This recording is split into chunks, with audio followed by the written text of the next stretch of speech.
एक घनघोर जंगल था जहाँ टुनटुनी चिड़िया अपने छोटे से घोंसले में रहती थी। वो एक बहुत गरीब चिड़िया थी जिसका जीवन संघर्ष से भरा था। हर दिन उसे अपने खाने की तलाश में मेहनत करनी पड़ती थी, लेकिन जंगल में एक कालू कौआ हमेशा उसका पीछा करता रहता था। वो टुनटुनी के संघर्षों का मजाक उड़ाता और उसे परेशान करता था। एक दिन आसमान में काले बादल घिर आए, जंगल में बारिश की बूंदें गिरने लगी। तभी टुनटुनी चिड़िया ने सोचा, आज तो मुझे खाना मिल जाएगा। शायद बारिश के बाद कुछ कीड़े मकोड़े बाहर आ जाएं, तो उन्हें ही खाकर मैं अपना पेट भर लूंगी। ये कहकर वो अपने घोंसले से बाहर निकली, लेकिन बारिश की बूंदें उसे परेशान करने लगी। तभी कालू कौवा उड़ता हुआ उसके पास आया और उससे बोला, अरे टुनटुनी, कैसी हालत बना रखी है तुमने। तुम हमेशा ऐसे ही बेहाल रहोगी। लगता है तुम्हें कभी खुशी नहीं मिलेगी। ये सुनकर टुनटुनी चिड़िया ने उसे जवाब दिया, हाँ कालू, तुम बिल्कुल सही कह रहे हो, क्योंकि तुम हमेशा मेरा पीछा करते रहते हो। कालू, मुझे अपने जीवन में खुश रहने दो और तुम अपने काम से काम रखो। खुश रहने की बातें तुम मुझसे मत कहो। तुम तो हमेशा से गरीब हो, तुम्हारे पास कुछ नहीं है।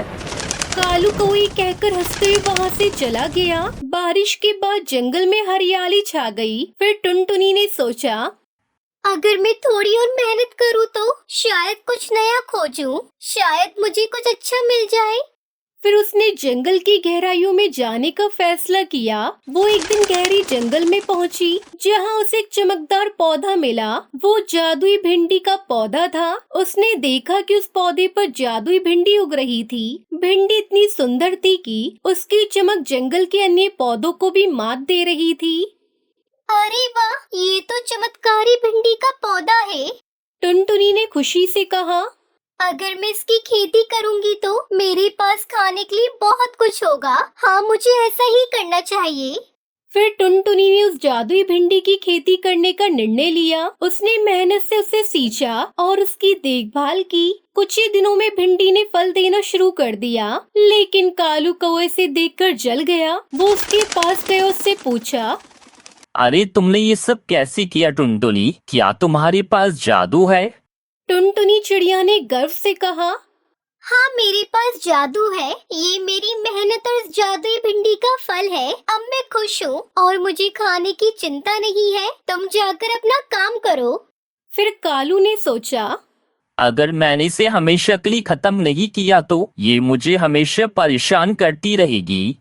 फिर कालू कौवे ने एक योजना बनाई। एक रात जब टुनटुनी सो रही थी, कालू कौवे ने भिंडी के पौधों को नष्ट करने का प्रयास किया, लेकिन टुनटुनी चिड़िया ने उसे देख लिया और चिल्लाते हुए बोली, तुम ये क्या कर रही हो कालू? तुम मेरी मेहनत को क्यों बर्बाद कर रही हो? कालू ने उसे चिढ़ाते हुए बोला, तुम्हारी मेहनत, ये तो मेरी मेहनत है। मैं तुम्हें ये सब नहीं करने दूंगा। मैं तुम्हारी भिंडी की खेती को बर्बाद कर दूंगा। समझी तुम टुनटुनी चिड़िया? ये सुनकर टुनटुनी चिड़िया ने उससे कहा, तुम मेरी मेहनत को खत्म नहीं कर सकते कालू। मैं तुम्हें रोक दूंगी। मैं अपनी मेहनत पर यूं पानी नहीं फिरने दूंगी। मैं तुम्हारे नाकाम इरादों को मिट्टी में मिला दूंगी। समझे तुम? मैं तुमसे डरने वाली नहीं हूँ। ये जादुई भिंडी की खेती मेरी है। मैंने इसे पानी देकर सींचा है। ये कहकर टुनटुनी चिड़िया वहाँ से उड़ गई। फिर टुनटुनी चिड़िया ने अपने दोस्तों को बुलाया और उसने कालू की सारी करतूत अपने दोस्तों को बताई। जंगल के अन्य पक्षियों ने उसका साथ दिया। फिर वो सब मिलकर कालू कौवे को परेशान करने लगे। सुनो कालू कौवे, तुम यूं टुनटुनी चिड़िया को परेशान नहीं कर सकते। ये जादुई भिंडी की फसल उसकी है। वो उसे बाजार में बेचे या उसे खाए, वो उसकी मर्जी। तुम उसे अकेला मत समझो। हम सब टुनटुनी चिड़िया के साथ हैं। तभी टुनटुनी चिड़िया की दोस्त बबली कबूतरी ने कहा, हाँ, हम मिलकर तुम्हें हराएंगे। कालू कौवे, तुम्हें टुनटुनी चिड़िया का पीछा छोड़ना ही होगा। टुनटुनी चिड़िया के साथ इतने सारे पक्षियों को देखकर कालू कौवा डर गया और कालू ने सोचा, ये तो मुश्किल है, लेकिन मैं हार नहीं मानूंगा। कालू कौवा टुनटुनी चिड़िया की भिंडी के खेत पर हमला करता है, लेकिन टुनटुनी चिड़िया उसके सभी साथी मिलकर उसे बहुत मारते हैं और वहाँ से भगा देते हैं। शुक्रिया दोस्तों, तुम सबकी वजह से मेरी भिंडी की खेती बच गई, वरना पता नहीं वो कालू कौवा क्या करता। दोस्तों, आज के हादसे के बाद मैंने सीखा है कि किसी भी बुराई का सामना करने के लिए हमें एक साथ होना चाहिए। हमेशा मेहनत करो और कभी हार मत मानो। कड़ी मेहनत और एकता से हर कठिनाई का सामना किया जा सकता है।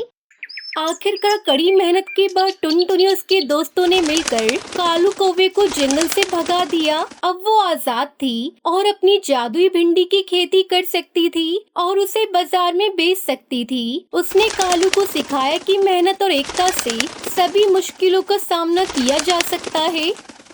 इस कहानी से हमें सीख मिलती है कि अगर हम एकजुट रहे और मेहनत करें तो हमें किसी भी चुनौती का सामना करने की ताकत मिलेगी। टुनटुनी चिड़िया ने साबित कर दिया कि गरीब होने का मतलब ये नहीं है कि हम हार मान लें। सुंदरवन के जंगल में टुनटुनी चिड़िया अपनी बहू पिंकी चिड़िया के साथ रहती थी। पिंकी अपनी सास से घर के सारे काम करवाती थी और उसे भरपेट भोजन भी नहीं देती थी। गरीब टुनटुनी अपना खर्च चलाने के लिए पड़ोसियों के कपड़े सिला करती थी। टुनटुनी के घर के पीछे एक छोटा सा बगीचा था। जब भी वो परेशान होती वहाँ जाकर बैठ जाती। एक दिन वो बगीचे में बैठकर अपने आप से बातें कर रही थी। ये फूल, ये पेड़, ये पत्ते कितने सुकून से अपनी जिंदगी गुजारते हैं। इन्हें किसी की बात की कोई टेंशन नहीं, हर समय मुस्कुराते रहते हैं। और एक मैं हूँ, घर में बहू के होते हुए भी मुझे चैन नहीं। सोचा था बहू आएगी तो महारानी की तरह उस पर हुक्म चलाऊंगी, पर मैं तो नौकरानी बनकर रह गई हूँ। वो अपने आप से बातें किए जा रही थी, तभी सुंदरी कौवी उसके पास आती है। दोस्तों, कल की वीडियो में आपने इतने कम लाइक क्यों किए? मुझे बहुत बुरा लगता है। दोस्तों, जब मैं आपके कहने पर कहानी बनाती हूँ और आप बहुत कम लाइक करते हो, और जब आप कम लाइक करते हो तो मुझे वीडियो बनाने का बिल्कुल भी मन नहीं करता है। तो प्लीज दोस्तों, अब इस वीडियो पर जाकर लाइक कर दो। और टुनटुनी, तुम यहाँ हो? मैं तुम्हें पूरे घर में देखकर आई, वहाँ तुम नहीं थी। फिर मैंने सोचा कि तुम जरूर बगीचे में मुझे मिलोगी। और बताओ, मेरे कपड़ों की सिलाई हो गई या नहीं? लाओ जल्दी से मुझे दे दो। 3 दिन बाद बहू का जन्मदिन है, बहुत सारी तैयारियां करनी है। हाँ हाँ बहन, सारे कपड़ों की सिलाई हो चुकी है। ये लो सिलाई के पैसे। टुनटुनी, मैं आज ही तुमसे बहू के जन्मदिन पर आने का बुलावा दे रही हूँ, कोई बहाना मत बनाना। मैं बहुत ही धूमधाम से अपनी बहू का जन्मदिन मना रही हूँ, पूरे मोहल्ले को न्योता दिया है, आ जाना, भूलना मत। ये भी कोई भूलने की बात है सुंदरी, मैं जरूर आऊंगी। पैसे लेकर टुनटुनी उसे अपनी अलमारी में रखने के लिए अपने कमरे में चली गई। मेरे पास 1500 रुपए हो गए हैं। इससे मैं सुंदरी की बहू के लिए एक सुंदर सी साड़ी खरीदूंगी और उसे जन्मदिन पर गिफ्ट करूंगी। टुनटुनी वो पैसे संभाल कर रख देती है और सो जाती है। अगले दिन जब वो साड़ी लेने के लिए बाजार जाने लगी तो वो अलमारी से पैसे निकालने गई, पर वहाँ तो पैसे नहीं थे। अरे, मैंने तो सारे पैसे यहीं रखे थे, कहाँ गए? पिंकी बहू, अरे ओ पिंकी बहू, इधर आ मेरे कमरे में, तुझसे एक जरूरी बात पूछनी है। पिंकी चिड़िया अपनी सास के कमरे में आती है। क्या हुआ माँ जी? मैं मेकअप कर रही थी, मुझे अपना मेकअप छोड़कर आना पड़ा। अब जल्दी बोलिए, क्या बात है? अरे बहू, मैंने अपनी अलमारी में कुछ पैसे रखे थे, अब वो यहाँ नहीं है, क्या तूने लिए हैं? खबरदार, आप मुझ पर झूठा इल्जाम लगा रही हैं और मुझे चोर समझ रही हैं। आने दो गोलू जी को, मैं उनसे कह दूंगी कि उनकी माँ मुझे चोर बना रही हैं। बहू, ऐसा मैंने कब कहा कि पैसे तुमने चुराए हैं? अब बात को आगे मत बढ़ा, चुप हो जा और गोलू को इस बारे में कुछ मत बोलना। वैसे भी वो हमारे झगड़ों से परेशान रहता है। अच्छा ठीक है, अब मैं जा रही हूँ, तू अपना मेकअप कर ले। आगे से ध्यान रखिएगा, ऐसी गलती दोबारा ना हो। पिंकी चिड़िया वहाँ से चली जाती है। फिर टुनटुनी सोचने लगी, अब मैं क्या करूं? कल सुंदरी की बहू का जन्मदिन है, अगर मैं नहीं गई तो वो बहुत बुरा मानेगी, लेकिन खाली हाथ कैसे जाऊं? परेशान टुनटुनी चिड़िया बगीचे में जाकर बैठ जाती है। वो बड़े गौर से फूलों पत्तों को देख रही थी। अरे मेरे बगीचे में तो बहुत सारे फूल और पत्ते हैं और मेरे पास कपड़ों की कतरनें भी हैं। क्यों ना मैं इन फूलों से और पत्तों से एक सुंदर सी साड़ी तैयार करूं। मुझे विश्वास है सुंदरी की बहू को ये साड़ी बहुत पसंद आएगी। ऐसा सोचकर टुनटुनी ढेर सारे फूलों पत्तों को तोड़ लेती है और सारी रात जागकर पत्तों की साड़ी तैयार करती है। शाम को वो अपना गिफ्ट लेकर सुंदरी की बहू लूसी कबूतरी को देती है। उस पत्तों की साड़ी को देखकर लूसी कबूतरी खुश हो जाती है। अरे ये पत्तों की साड़ी तो बहुत ही सुंदर है, इससे आपने बनाई है काकी? हाँ बहू, इसे मैंने खुद अपने हाथों से बनाई है। तुझे पसंद आया ना? अरे काकी, ये मेरे लिए बहुत ही खुशी की बात है।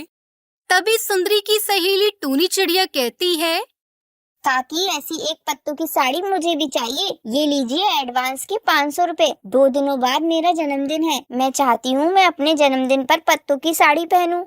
इस तरह टुनटुनी चिड़िया की बनाई हुई पत्तों की साड़ी हाथों हाथ बिकने लगी। सास की कमाई देखकर पिंकी चिड़िया भी अपनी सास की सेवा करने लगी।